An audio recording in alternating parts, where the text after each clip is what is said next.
Welcome everybody to Spirituality Adventures. This is a non-judgmental place to explore spirituality, and we're so glad you're here. This is a viewer and listener supported podcast, so we greatly appreciate your support. If you're watching on YouTube, be sure and subscribe to my YouTube channel. Be sure and like, share, and subscribe to any of the social media content platforms that you're using. And then if you go to our website, spiritualityadventures.com, you can make a one-time donation, or with a monthly subscription, you'll gain access to our bonus content. We greatly appreciate it. Thank you for tuning in. Welcome everybody to Spirituality Adventures. We are so excited to have Nicolette Paige with us today. Ashe. Nicolette, thanks for joining us on Spirituality Adventures. Thank you for having me. And I love your outfit. Oh my gosh. Thank you. My dress is so from beautiful. Nigeria. I looked through your Instagram page, before you got here, and they're just like, this hat is in a couple of pictures, and yes. I love this hat. Thank you. It's very cool. My boyfriend got it for me. Nice. So let's, I'm pretty sure most of our audience won't know you at all, but I have interviewed King Kie, Darrison Pelea. Yes. And a lot of our audience knows Darrison. And then I interviewed Alex Sordiano, which is Smart Alec. Oh, yeah. He's amazing. You've worked with him some. Yes. We've done Mellow Miles. So some of those names, some of the folks may know, right? Mm-hmm. So let's introduce yourself to people. Where did you grow up? Where are you from? I grew up in a little town called Ottawa, Kansas, for just a little tiny time. Well, it was more like I was in 6th grade whenever we moved to Kansas City. So it was a mixture between Ottawa and Kansas City. Mm-hmm. So that's kind of where I'm from. I was actually born in Joplin, Missouri, but I come from a very sacred place that's not from here. Yeah? Yeah, truly. Not from this world? Not from this world at all.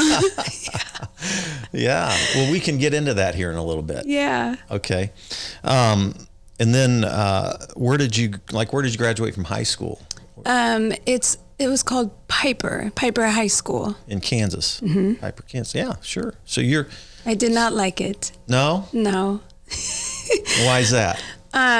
At the time, it wasn't very diverse, but I think it's evolved, and now it is. Mm-hmm. But it wasn't a good experience for me. Did you feel like there was discrimination, racism, yes. those kinds of things going down? Okay. Yeah. Yeah. How was your family? Was your family a harbor, a safe place during that time? Yes. My family, we've gone through a lot of challenges, but their heart was a place for me that I could be safe. Mm-hmm. Yes. Yeah. What was your faith background with your family? Growing up, as a child, I was often taken to the Presbyterian church, but quickly in about 5th grade is whenever I started diving into like astrology and numerology, and that evolved more into me practicing witchcraft, which then evolved into me going more into like brujeria or voodoo. Mm-hmm. And I really stuck with the more mysticism type spirituality for a very, very long time in private. Mm-hmm. You didn't talk about it? No. Because the people around me at the time, my parents nourished my gifts the best that they could and my beliefs. But then at the same time, as they were evolving, it was also a bit concerning to them as well, because they were concerned that I might lose my soul or be misdirected, if that makes sense. Sure. Yeah. So, I mean, like if your parents are bringing you up in a church, a Presbyterian church, yes. Presbyterians are known for their doctrinal stances, like their stances on theology, and they have these long statements of faith and all that kind of stuff. So I can imagine, like, if you started very young, veering into this world of mysticism, then I could see where some parents could be alarmed. Yeah. They're like, oh no, what's going on? Right? Yes. Well, also, the Bible, depending on how you interpret it, teaches too that those who are contacted by spirits must be careful, because those spirits can most likely be demons that can shapeshift and fool you into thinking, for example, that my ancestors are my ancestors whenever they're really demons, And so you have to be very careful psychologically. I know there are some people that dive into the world of mysticism who may not be psychologically strong, and they can lose themselves. Yeah. And then there are some people that don't know how to protect themselves spiritually, or maybe don't even understand the spirit realm and who they are on a deeper level, or a deep enough level to walk in a light that is strong. Yeah. For me, I've always been strong. So when I hear my ancestors, I know those are my ancestors. But when I see entities that are I guess what some people would call evil, I know who they are too.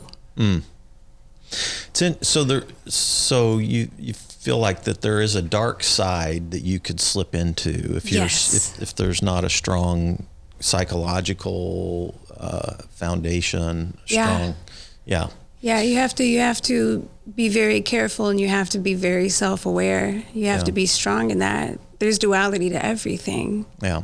So even in the spirit realm, there are entities that can help you, and then there's entities that can harm you. Mm-hmm. I work with both. Yeah, it's interesting because like I grew up Christian, and I was a pastor, in a Christian church, and it's interesting if you study the history of Christianity. Yes. It's full of people who did the opposite of like what Jesus taught. Mm-hmm. Like love your neighbor, love yourself, love God, love your enemy. Mm-hmm. You think about some of those very enlightened teachings of Jesus. Mm-hmm. But then if you look at the history of Christianity, Christians have killed Christians, Christians have killed Muslims, Christians have killed, it's just been a crazy mixture of things, right? And so you've got some people like a Mother Teresa who've like just done amazing things as Jesus followers, and then you've got other people who have done things that are just, so I think everything has a light and a dark side. Yeah. Yeah. There's extremes to everything. Yeah. There's duality to it. Mm-hmm. Mm-hmm. So it's fascinating to me that in the age of like 5th, 6th, 7th grade, yes, you literally were totally already into spirituality. Yes. When you were seeking already. Yes, I was. A spiritual path. Since I can remember, I've been able to like see and hear and feel spirits. And I've always been very, very sensitive to energies, very, very in tune.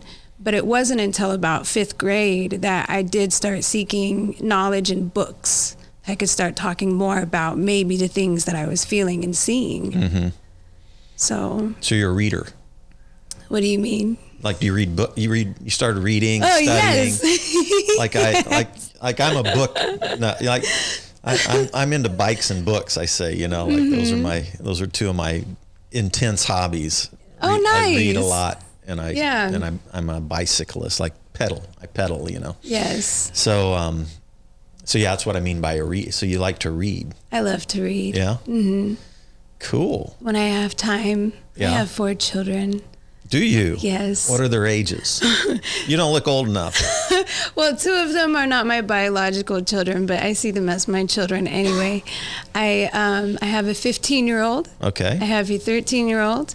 I have an 11-year-old and a 7-year-old. Wow. Yes. 7 to 15. Yes. And the 2 youngest are your biological kids? Yes. Okay. boy or girl or both? Elijah is 11, boy, and Sedona is a girl. Ooh. Yes. So Sedona is literally, like, I go mountain biking there regularly. Yeah. One of my favorite places. It is such a beautiful place. Have you been to Sedona? Yes. Beautiful. Yes. Is that why is that? I named her after a raven that I seen, whose name was Sedona. Okay. Yes. Sedona cool. Jade. Her middle name is Jade, after the sacred stone that you would find in Mexico, which is what most people know as Mexico. Mm-hmm. I call it Mexico. That is the indigenous name of Mexico. Mm-hmm. Very cool. I've been there a couple of times. Oh, beautiful. Not all that often, but Mexico City.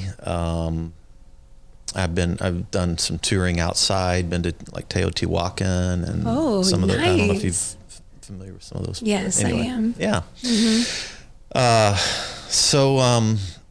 And then you developed this interest in spirituality. Yes. Very young age, but then you also developed an interest in music. Yes. At a very young age as well. And so, by the way, I originally, when I wanted to interview you, it was all about the music. Yes. Right. Mm-hmm. But then as I started, and some people are like, they spirituality adventures, and then they're musicians, and then they're not sure, well, what's he going to interview me about? And I usually interview musicians about their music, but as I started learning more about you, I realized that, gosh, your music and your spirituality flow from the same space, right? Yes, they do.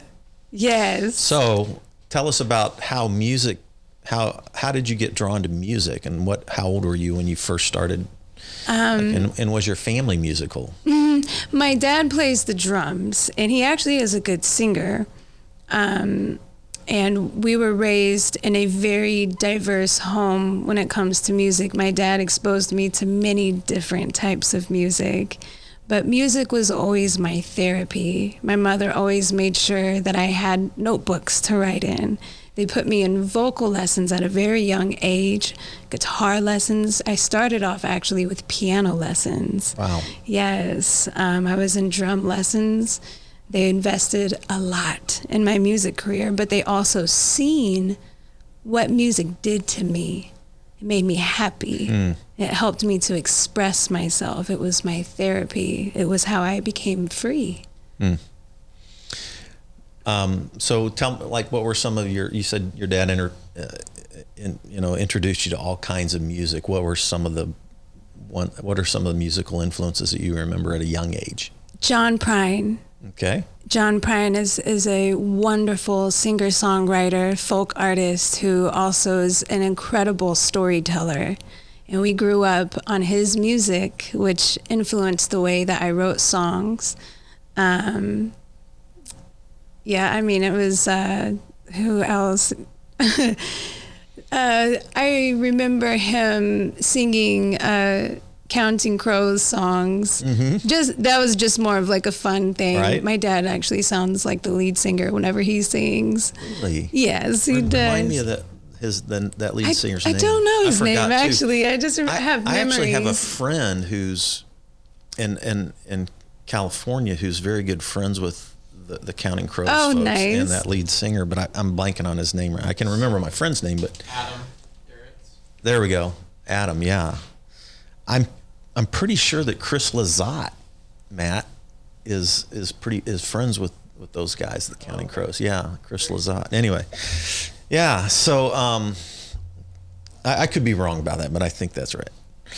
At any rate, so tell us about. So you started writing. So like I've listened to like was your first album just self-titled? Yes. Nicolette Paige came out in 2008. Mm-hmm. I've listened through that album. Yes. And it's very folk influenced, which is right. Yes. So you really were writing with that kind of influence. Yes. At a very young age. Mm-hmm. Do you remember when you first started performing musically? It was about 8. Really? Yeah. Where did you perform? Local county fairs and the church.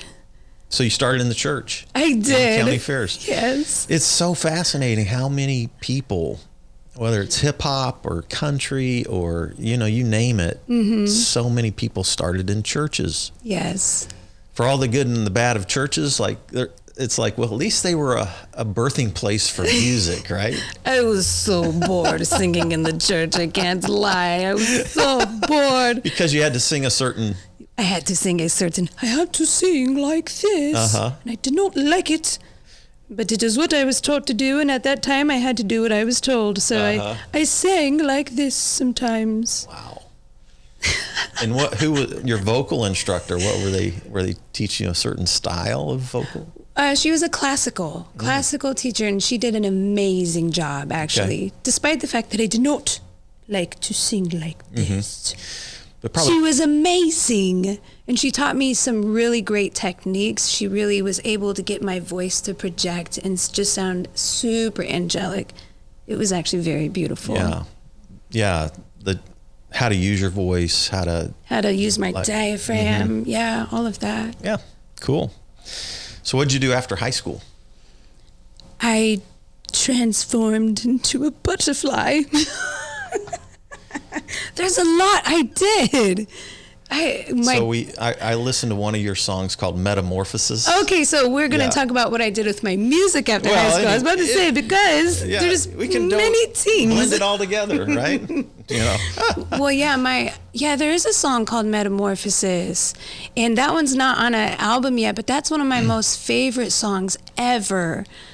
And I wrote it when I was in Atlanta, and I can't go into too much detail about that story because it's very personal, but it was an experience that, I unfortunately experienced a lot of the ugly side of the music industry, and So did you take off to Atlanta pretty young? No, kind of. I mean, I was like 20, 21 or something. I was only there for a few weeks. Oh, okay. But oh my God. Whoa. Yeah, it was kind of a heart-wrenching situation. Yeah. And it's hard for me to talk about these things because the people involved, I don't know how they are now. They may have evolved from who they once were, so I don't like to say names. But that experience, I got taken advantage of a lot. My soul was not in a good place. I just wanted to do my music, and I wanted somebody to believe in me and invest in me. But the price of that, being a young, beautiful woman with a lot of talent, you have to be so careful. So careful. Yeah. Wow. Yeah. And so I came back with that song, though, the Metamorphosis song. Because that is what happened to me I was in a stage of metamorphosis for about 10 years. Yeah. Unpack that for us a little bit, because it's a great analogy. It's the butterfly, it's this, transformation. Yeah. I like to say Spirituality Adventures is a non-judgmental place to explore spirituality. And I say our purpose is to help ignite spiritual growth and transformation. Yes. Through blogs, podcasts, events that we do, small groups, that kind of thing. So metamorphosis is transformation, right? It is. And we go through so many in life. For me, like I said, growing up, my family experienced a lot of challenges. I did not realize how those challenges affected me psychologically, mentally, emotionally, even spiritually, until I got older and became more self-aware. But the way I coped with those things, the way I coped with stuff like I had a good friend who died by suicide when I was 18, and he took his life while I was there with him. Coping with stuff like that, coping with having a beautiful baby, my son Elijah, who was born with a birth defect that almost took his life, being a single mom for a long time, all of these things, and still trying to pursue my music career, keep my spirit intact, try to figure out what's happening. I used my music to cope, my spirituality to cope a lot, but then I also did some bad things for my soul. I used drugs to cope.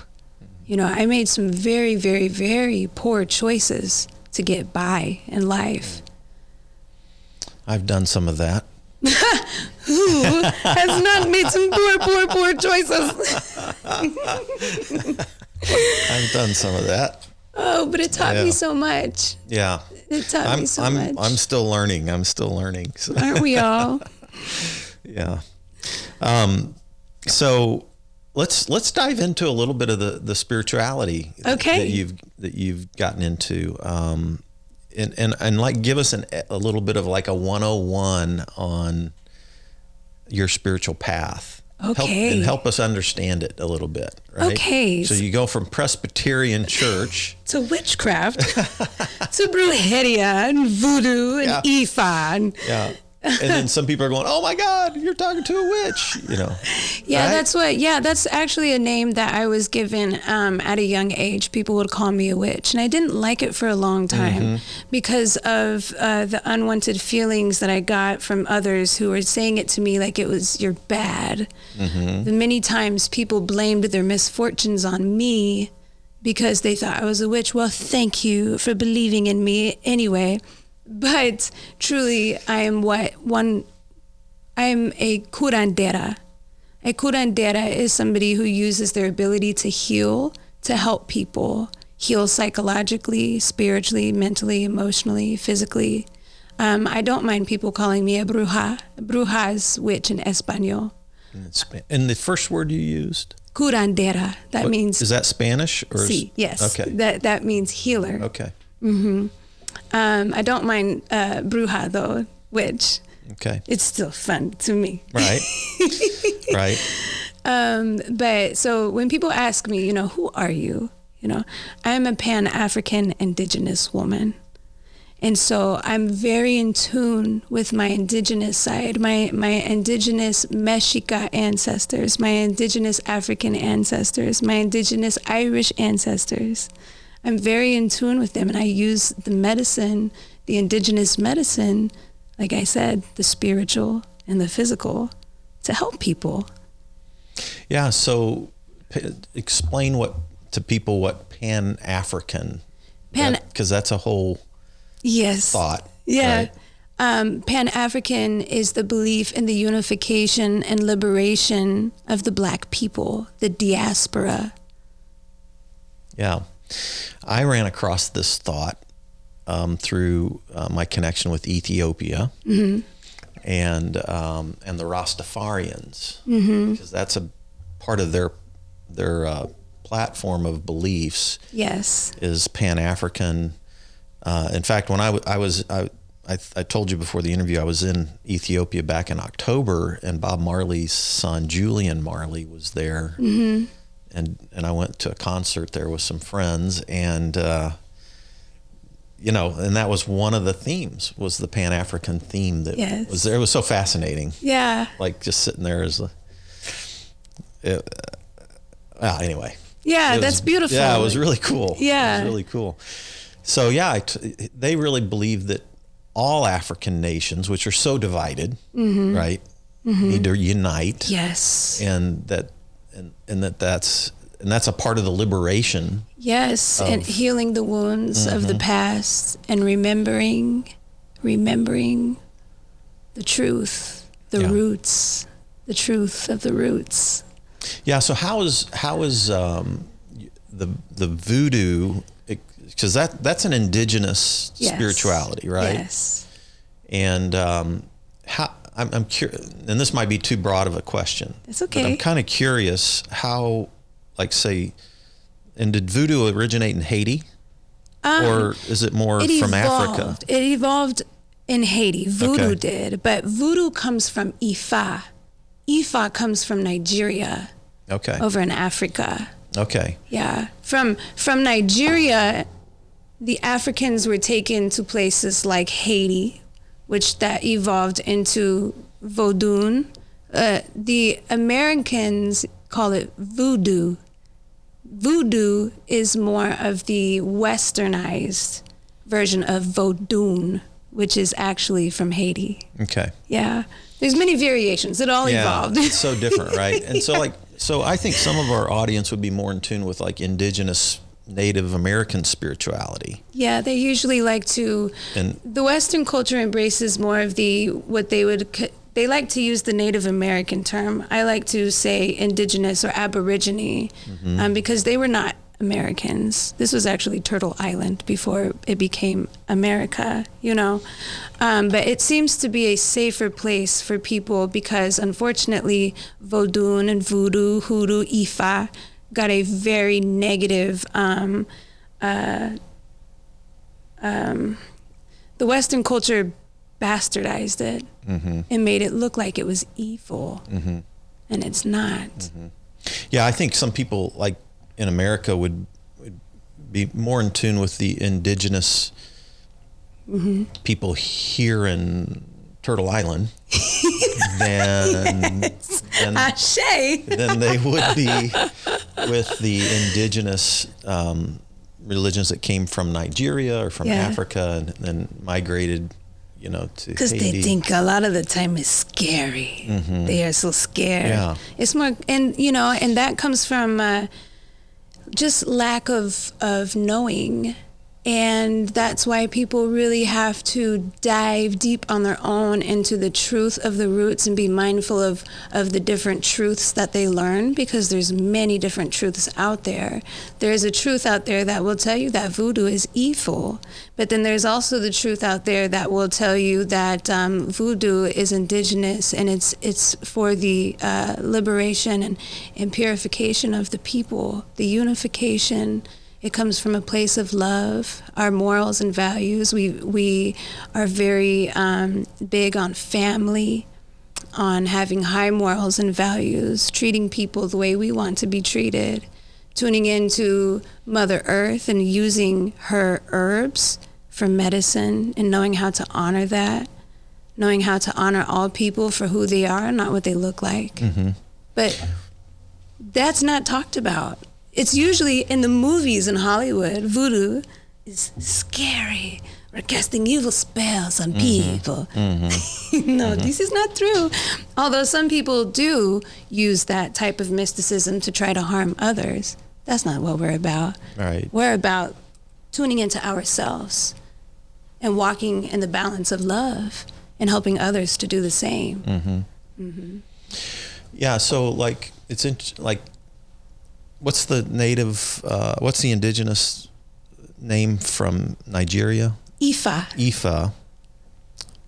And then how would that be different from Rastafarian, and how would that be different from indigenous religions here from Turtle Island? Right? Yes. Ifa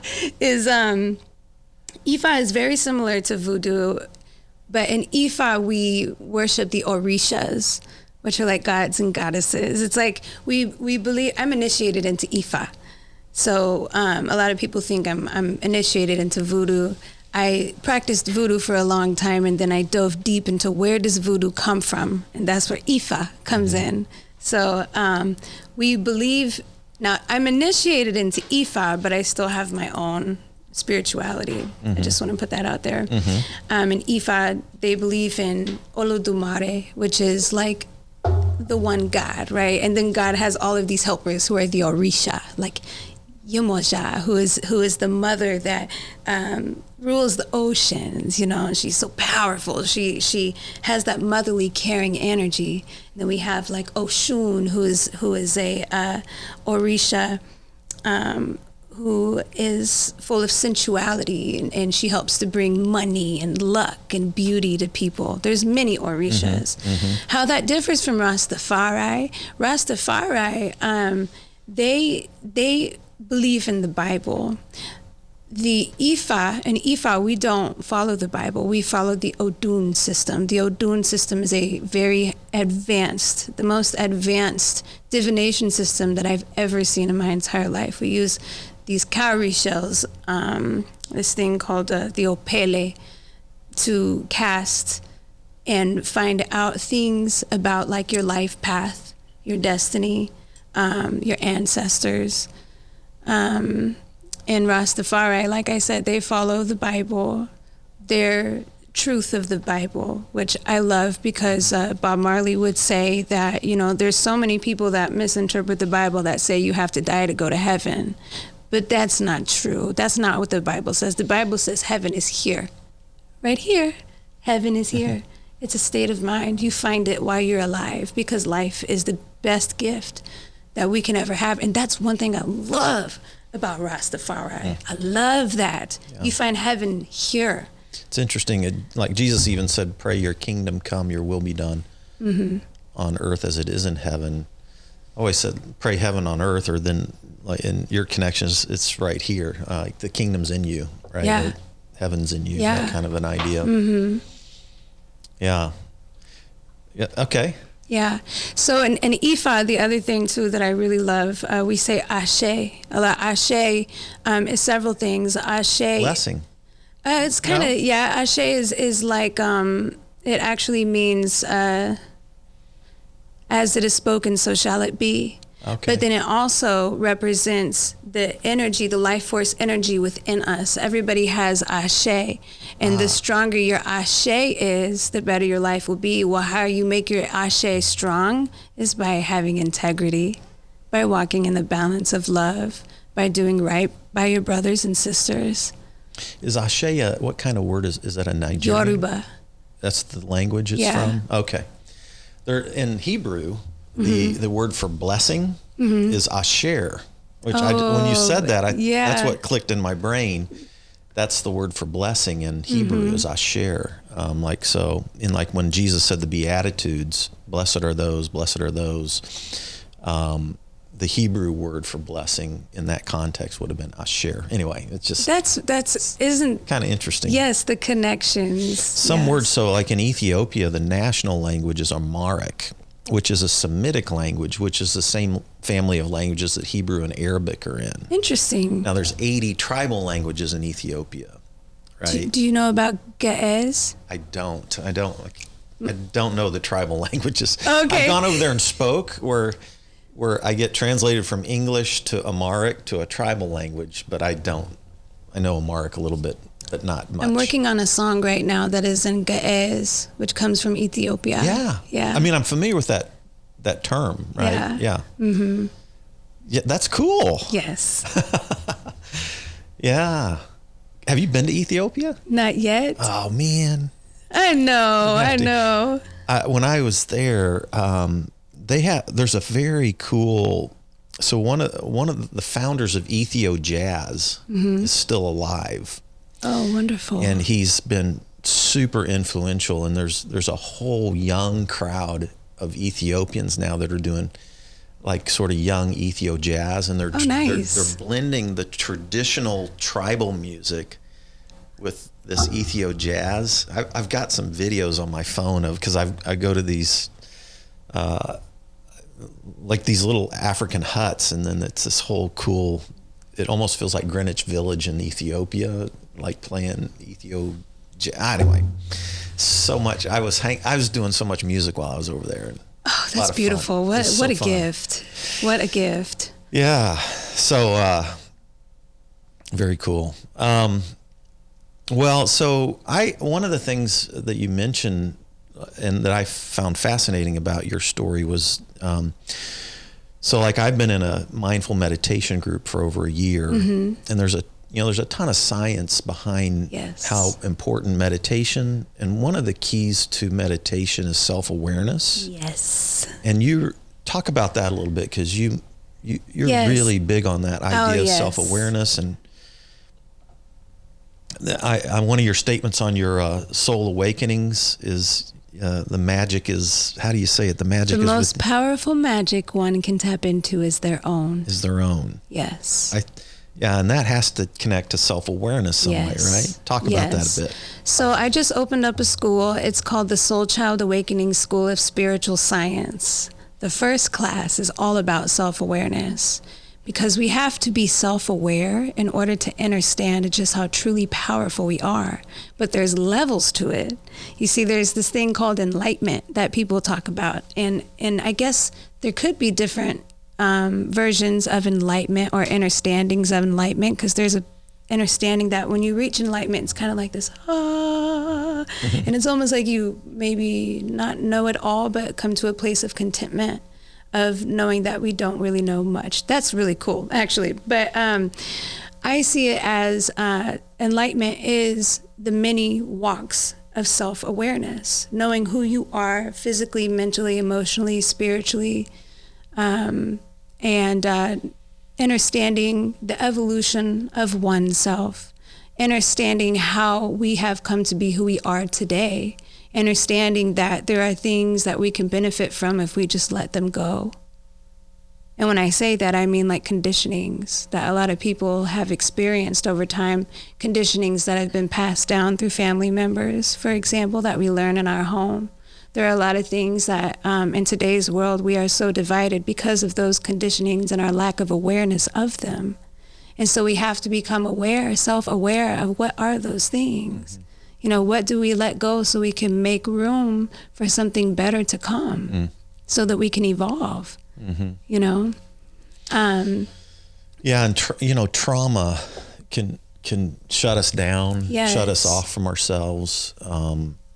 So that's one of the things I've really learned from meditation is how to revisit those places in me Yes. that are hurt or wounded or Yes. or have been shaped by trauma, Yes. wounding, those kind of things, and then to find let those things speak to me, but then take them into, see them transform, take them into new places, and let that become let that become a part of my transformation, my evolving, Yes. in my spiritual journey, kind of a thing. That's beautiful. That's been a part of what I've had to go through. It's not easy. No, it's not. It's been dark at times. Yeah. Yeah. So it's funny because I do know what you mean when you say the word dark, but that's also words is a part of my teaching of self-awareness and understanding the vibrations behind our words, the meanings behind our words. The transformation I've been through, I would not consider it to be dark, even though I had to go into a dark space. But the dark space was actually very beautiful. The darkness is where we come from, The darkness is where we find ourselves. I've had to find. I actually understand what you're saying, though. I came across some books that really challenged me to go there. Yeah. And to find and if I put in my language previously, that God meets us in those places. Yes. However you want to put language around that. Yeah. Yeah. So I encourage people to explore more words. So when somebody tells me I want the darkness off of me, well, what do you mean darkness? Because not all that is dark is bad and not all that is light is good. Truthfully, too much darkness can blind you, too much light can blind you too. So what is it that you want off of you? Is it feelings of sorrow? Is it sadness? Because it's important to be able to identify exactly what that is, self-awareness. And then we have to also understand how those words have been used, in Western culture, to shapeshift the way we see things. See, what's happened over time is that we associate dark with bad and light with good. And then what happens to our Black brothers and sisters, our brown brothers and sisters? They're suddenly seen as not so good. So we have to be very mindful, But then, like I said, I do understand what you mean when you say it was dark. But I encourage you, to find words that are other than a shade. Yeah. To explain. It helps you to understand more yourself. What is it? What was that? I like to say challenging. That's about as good as I've gotten so far. It was challenging. Those transformations was painful. Yeah, definitely. Yeah, so I love teaching self-awareness. I love, through self-awareness, teaching people how to heal their traumas, how to go back in time to like their child self and invoke that spirit and heal themselves. I also love teaching people about their energy and how it can be as big as you want it to be or as small as you want it to be. How you can harness it in a certain way and then direct it. That's part of the spell work I do. I know how to harness energy and direct it to do what I want it to do. You know? So, like in Reiki, you know, you have the chakras, the energy centers, and is the way you talk about energy, is it similar to that or is it different? Some way. There are different energy points in our body, yes. What I do talk about the chakras, you know, and how we can utilize those to live our life in the best way that we can in many aspects. But I like to go further because we're so infinite. You know, we're constantly living in the spirit realm and in the physical realm, and people don't even recognize it, you know, and I like to break down what that means. I love to break down, like I said, how you can actually expand your energy, how you can be aware of when you're doing that. For example, I'm sure you've experienced it where there are times you think of somebody and then all of a sudden they reach out to you and you're like, oh, that's crazy. I was just thinking about you, right? Well, spiritually, while you were thinking about them, whether you were aware of it or not, you actually have just spiritually touched them. And they were receptive to it in some way, but you expanded your energy all the way over there. You know what I'm saying? I would have called that like some kind of a divine, you know, connection, or, you know, like I would have thought those things happen. Maybe use different language around it, right? But I think it's a deal, right? Yeah. And it's a thing. Yeah.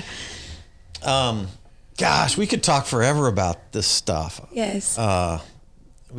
Let's do two things here because our time is going. I want to talk about your music some. Okay. And then I've bought just a couple of products from you. Yes. So I want you to let people know where your websites are. Okay. Where your music's at, and then I actually want to kind of close talking about some of your music, and then have you do some songs for us. Okay. Right? So if we can kind of go those two directions real quick. I purchased a couple of items from you. What did I purchase? Well, let me open my medicine bag. Yes. Just so you know, this medicine bag comes from Mexico. Do you remember what Mexico is? Mexico. Yes, good job. This is the Mexica calendar that people often know of as the Aztec calendar. Yeah. Yes. This is so wonderful. Did you buy that there? You got that? Or Maybe it was a gift from a very special person. It looks like it's had some very history to it, right? It does have lots of history. Okay, so this is pure medicine. This is my Belicious KC Be Well honey. This is raw local honey that is infused with organic echinacea, elderberry, and lemon. That's really good for boosting your immune system. It's very, very high in antioxidants. It's one of my favorite ones. Also helps with like allergies. Oh, yes. They say that local honeys, right? Yeah, it definitely, if you eat it regularly, will cure your seasonal allergies. I used to have seasonal allergies, and that's what got me into honey. Is somebody told me about local honey. I started taking it regularly, and voila, I have no more allergies. Do you actually have beehives and stuff that you? Yes. Serious? Yes. Where are they at? Like you don't have to say very secret. No, I'm kidding. Exact location. It's secret. No, I'm kidding. It's at the Kansas City Urban Farm Co-op. Oh yeah. The largest Black-owned orchard in the Midwest. Yay. Yes, right behind the Swope Dog Park. I've heard of this. I've not been there though. You can actually go and visit, can't you? Yeah, we have lots and lots of fruit trees. And we're expanding this year. Very sweet. Yeah, my boyfriend owns it, Darian I've heard about Davis. This. I need to get down there, yeah. Oh, it's amazing. Very cool. All right. Excellent. What else did I get? Okay, so all right. This is for you. I got some honey. Very special. Yes. It has my magic in it. Can I touch too. it now? Oh, you can. All right. What else did you get? Let's see. What's in the bag? Belicious KC. Yeah. Raw and local. God, I'm excited about that one. Yeah, people can order many different honey infusions. We have many different kinds. BeliciousKC.com. I was really wanting the candles too, but you're out of candles. You're making some fresh out of candles. Okay. I know those are good candles too. This is my home blessing oil. Okay. And so you can take this. When I do home blessings for people, I'll take this and I'll rub their doors. I'll take it and like in a counterclockwise motion. I'm very particular with what I do. Don't worry, you don't have to remember all of this, okay? Yeah, I've done home blessings like with olive oil, like anointing, that kind of thing. Yeah. It's kind of like that. I have my own way of doing it, but you use it for a home blessing thing. You put on your doors, you can anoint candles with it. Yep. So this is for you. All right. And then you got the spiritual floor wash, which removes any unwanted spiritual debris in your home. You can use it as a floor wash, or you can use it actually as an all-purpose cleaner. I have it in my little hand thingies to wash my hands. What are those things called? What are those things called? You mean like can wipes you talk? No, the little... Oh, yeah. What is that thing called that you put soap in? A hand washing dispenser. Right. Yes, that's what it is. Yeah, that sounds good to me. I've got some of those around. So. Yeah, I like to wash my hands, but you dilute it with water. It'll tell you on the back. Okay. Yeah, and it smells so good. All right. Yeah, it's made. All of these things are made with love. This is better than the coronavirus washes that are out there. Oh yes, because it doesn't only disinfect physically, but it cleanses spiritually. There you go. Yeah. There you go. It comes from a place Get of the love. bad energies out. The unwanted energies. The unwanted. Yeah, the unwanted energies. Yeah. Yeah. I don't like to use the word bad and good. I feel like it's a little bit too broad. So I say unwanted. Sure. Yeah. But the most important thing to remember is that these things are all made with love. A very special love. From you. Yes. Yeah. Yeah. That's what fuels my fire. Yeah.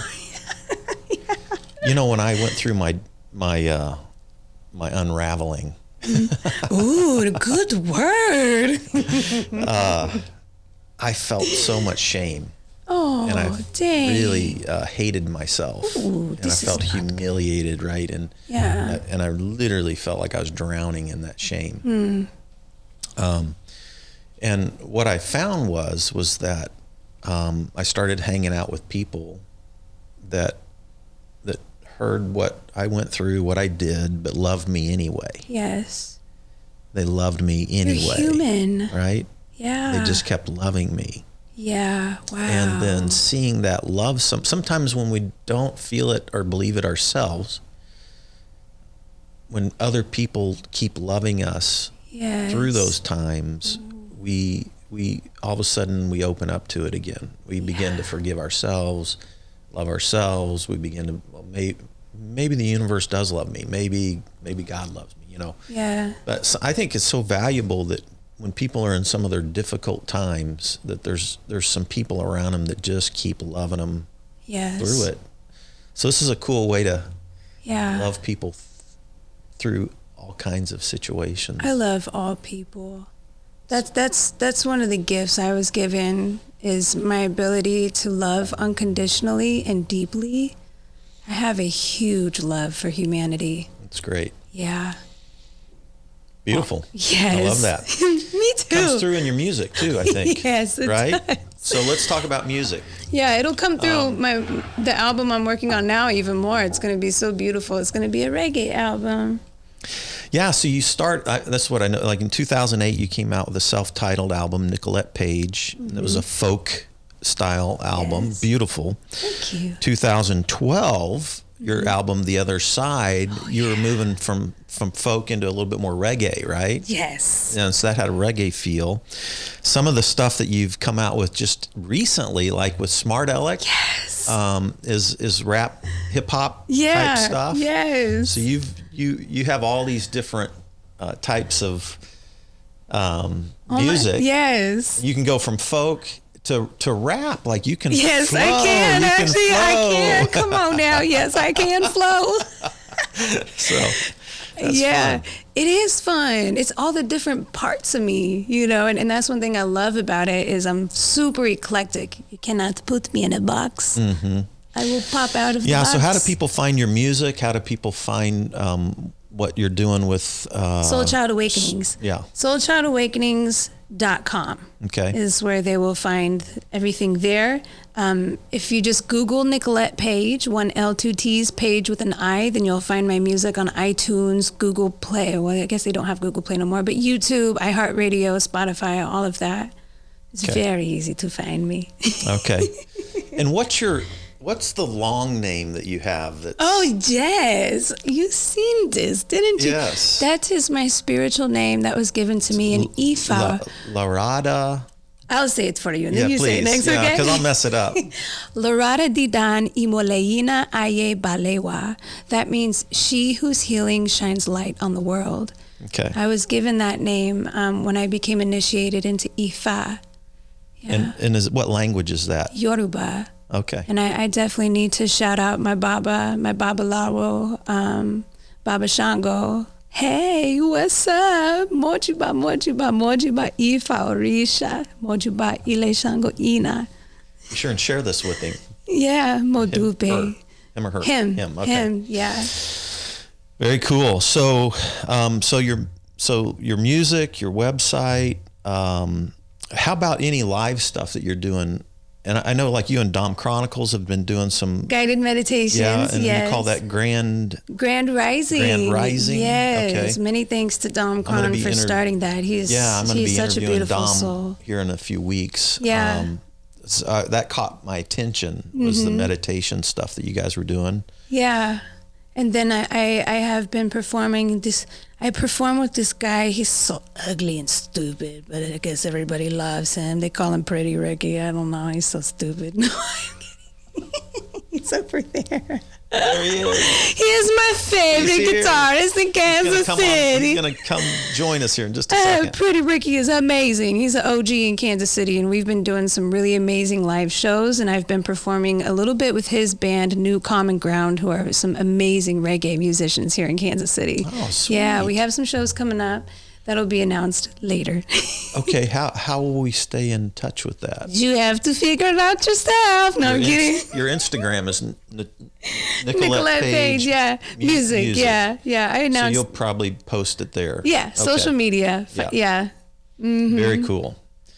Yeah, so let's have you do a few songs for us as we close this podcast. Yes. This is great. And let's introduce your friend here. Yeah, the OG in Kansas City. What? Come on now, Pretty Ricky. All right. Come on now, Pretty Ricky. All right. This is the man. This is the man, boy. He's been playing in Kansas City. Anybody. It's truly an honor to play with Pretty Ricky because he is one of the most professional guitarists and talented guitarists, and he's just amazing as a person. Ain't that right, Pretty Ricky? You say it. We've been performing together since I was a teenager. Very cool. And I'm still somebody that he performs with despite the things I put him through. Awesome. Hello, everybody.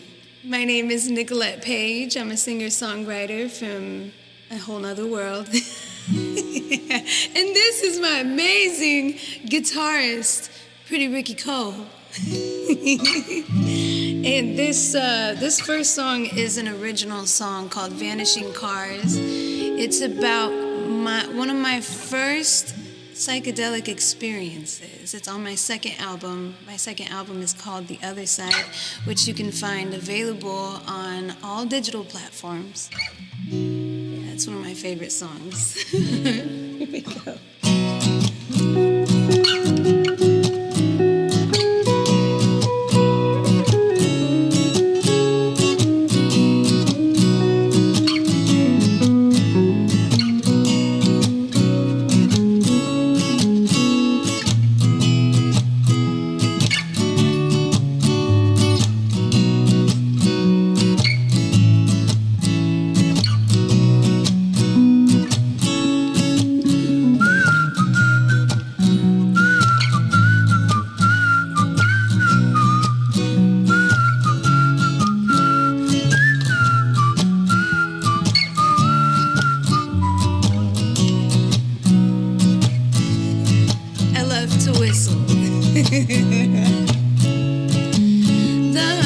world was spinning as I was beginning to see.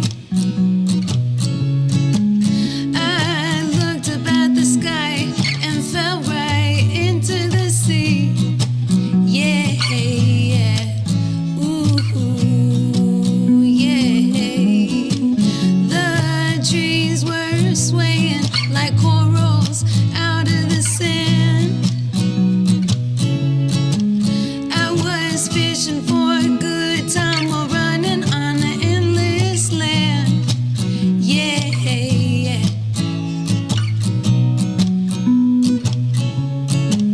Oh, on Roswell Street, you find me sitting in my car, living in a daydream, staring up at the stars. Yeah, yeah.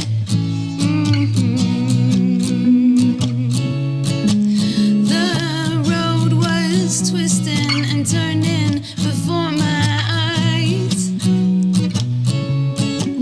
while I was walking down a street that led me to paradise.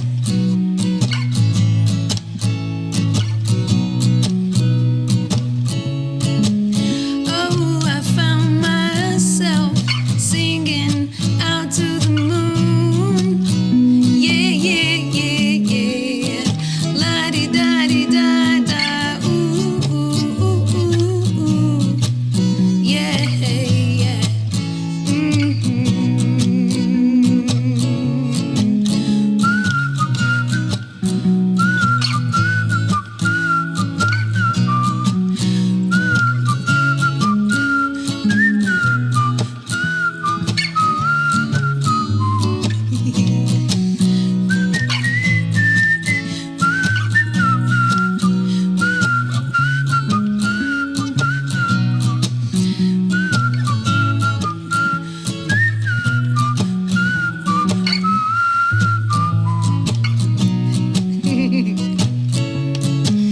Oh, I finally found a place where I can just be free.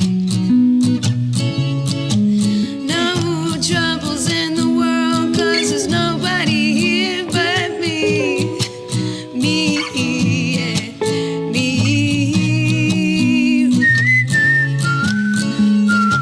Come on, pretty Ricky.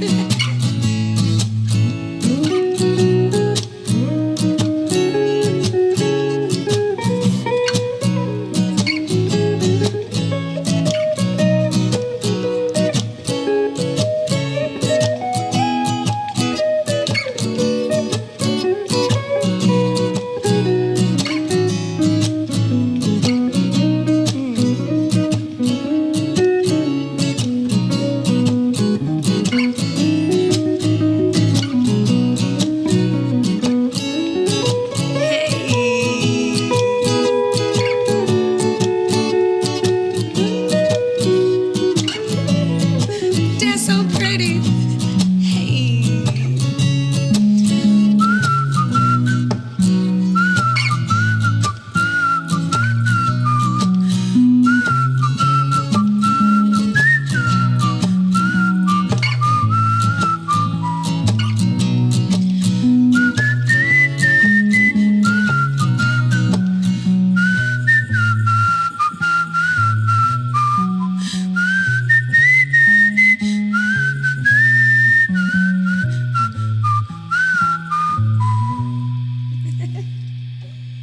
This is good. Thank you. Love it. All right. Well, thank you, Nicolette, for your music. I love your music. Thanks for joining us at Spirituality Adventures. And by the way, for those of you who are a part of our bonus content, we encourage you to do that. Sign up for our bonus content by being a monthly supporter. We have some of her music as well on the bonus content. So thanks for tuning in to Spirituality Adventures, and we'll see you next time. This concludes today's episode. Thanks for tuning in and listening. Remember, if you're watching on YouTube, subscribe to my YouTube channel. Remember to like, share, or subscribe to the social media platform that you're using. And then Go to our website, spiritualityadventures.com, and make a one-time donation, or you can subscribe monthly and receive our special bonus content. Thanks so much.